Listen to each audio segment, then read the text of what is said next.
दोस्तों नमस्कार, आप सभी का स्वागत है आज की इस वीडियो में। इस क्लास में आप पढ़ेंगे हिंदी भाषा के कुछ इंपॉर्टेंट लगभग 25 क्वेश्चन का ये टेस्ट रहेगा।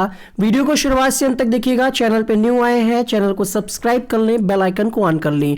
पहला प्रश्न आपके सामने, रामचरितमानस में कितने कांड हैं? रामचरितमानस आप सबको पता होगा, गोस्वामी तुलसीदास के द्वारा लिखित ये एक प्रसिद्ध ग्रंथ है। क्वेश्चन नंबर 1 आंसर जाएगा कितने हैं?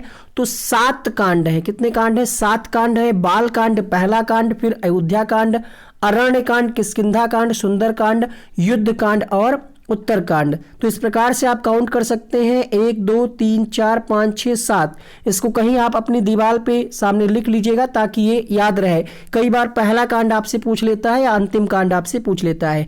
दूसरा प्रश्न आपके सामने, राष्ट्रीय नाट्य विद्यालय कहाँ है?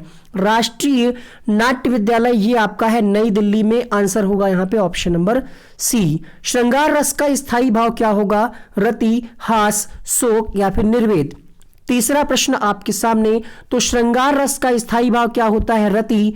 पहला ऑप्शन यहाँ पे सही होगा। निम्नलिखित में से कौन सी भाषा देवनागरी लिपि में लिखी जाती है? गुजराती, उड़िया, मराठी या फिर सिंधी। प्रश्न संख्या 4, तो मराठी भाषा जो है देवनागरी लिपि में लिखी जाती है। आपकी हिंदी भाषा भी देवनागरी लिपि में लिखी जाती है, संस्कृत भी।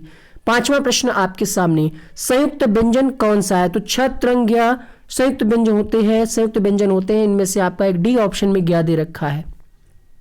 सूर्य शब्द का स्त्रीलिंग क्या होगा? सूर्याणी, सूर्याई, सूर्या या फिर सूर्यो।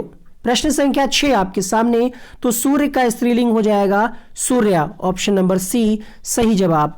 चरण कमल बंदव हरिराई, इसमें कौन सा अलंकार होगा? श्लेष अलंकार, उपमा अलंकार, रूपक या फिर अतिशयोक्त। तो देखिए अतिशयोक्त में बढ़ा चढ़ा करके बात बताई जाती है और श्लेष में शब्द एक होता है, अर्थ अनेक होते हैं, उसे कहते हैं श्लेष।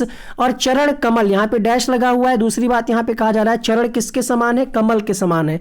तो यहाँ पे प्रश्न संख्या 7 के लिए आंसर जाएगा रूपक अलंकार के साथ। अलंकार का एक ट्रिकी वीडियो हमने बनाया है, इस वीडियो को एंड तक देखते रहिए। वो ट्रिकी वीडियो का लिंक आपको मिल जाएगा ऊपर आई बटन में भी, यहां पे देखिएगा फ्लैश कर रहा होगा, आप उसको क्लिक करके देख लीजिएगा ताकि आपका अलंकार का टॉपिक क्लियर हो जाए। जिन शब्दों के अंत में अ आता है उन्हें क्या कहते हैं? अनुस्वार, अयोगवाह, अंतष्ठ या फिर अकारांत। प्रश्न संख्या 8 आपके सामने, तो जिन शब्दों के अंत में आ आएगा उनको हम अकारांत कहते हैं, जिनके अंत में ई आएगा उनको हम इकारांत कहते हैं। निम्नलिखित में से शब्दों का विषम संयोजन कौन सा है? यहाँ पे कुछ शब्द दिए हुए हैं, जैसे रस्सी जो है ये तद्भव शब्द है, पुरोहित तत्सम शब्द है, सरकारी फारसी भाषा का शब्द है। तो यहाँ पे जो लीची दिया हुआ है, लीची ये तुर्की भाषा का शब्द नहीं है, लीची चीनी भाषा का शब्द है, ध्यान रखिएगा, लीची चीनी भाषा का शब्द है। सा वर्ण का उच्चारण स्थान कौन सा होगा? सूत्र पढ़ा है आपने, अकुह विसर्जनीय नाम, कंठा ऋतुरसाणाम, मूर्धा ऋतुलसानाम। बताइए पढ़ा है आपने? नहीं पढ़ा तो इधर देखिए, ये सूत्र आपको याद होने चाहिए, ठीक है। सा वर्ण का उच्चारण स्थान क्या हो जाएगा? तो यहां पे हो जाएगा दंतव्य के साथ पहला ऑप्शन। यहां पे आप देख सकते हैं सा, ये पूछ रहा था ना दंतव्य। अब इसमें कोई पूछ सकता है, हा पूछ ले आपसे, का पूछ ले, मां पूछ ले, तो इस चार्ट को आप याद कर लीजिए। बताइएगा, इसका भी ट्रिकी वीडियो बना करके आपको जल्दी दिया जाएगा।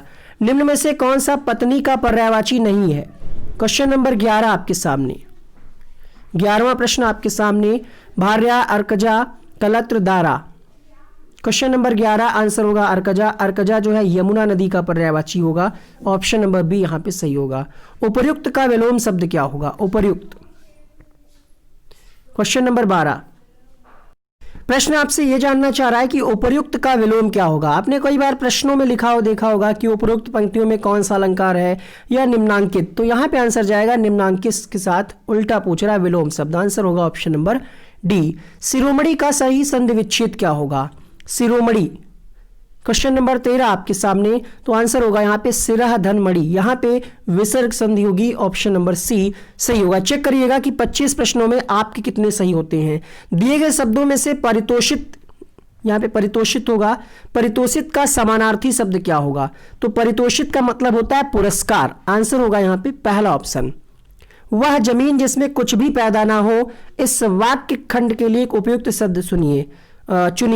तेली लोकोक्ति यहाँ पे किसके अर्थ के लिए होगी? उटपटांग बात करना, राजा और सामान्य व्यक्ति की तुलना करना, आकाश पाताल का अंतर होना, राजा भोज और गंगू तेली के बीच तुलना करना। तो यहां पे आंसर होगा आकाश पाताल का अंतर होना, ऑप्शन नंबर सी।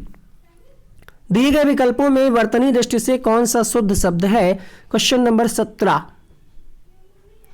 पढ़िए, शुद्ध शब्द कौन सा है? ये कालांतर होता है, परिहास होता है, तो यहां पे आंसर जाएगा ऑप्शन नंबर बी के साथ। सामान्य यहां पे सही लिखा है, बाकी गलत लिखे हैं। एकाधिकार का विलोम शब्द क्या होगा? अनेकाधिकार, सर्वाधिकार, पराधिकार, परमाधिकार। ज्यादातर लोग इस प्रश्न का आंसर गलत कर देते हैं, अनेकाधिकार लगा देते हैं, बट एकाधिकार का सर्वाधिकार होगा। एक बार ये प्रश्न पूछा गया है दिल्ली पुलिस में, यूपी पुलिस में, तो इसको आप देख लीजिएगा, सर्वाधिकार ही इसका सही जवाब होगा। इत्यादि का सही संधि विच्छेद क्या होगा?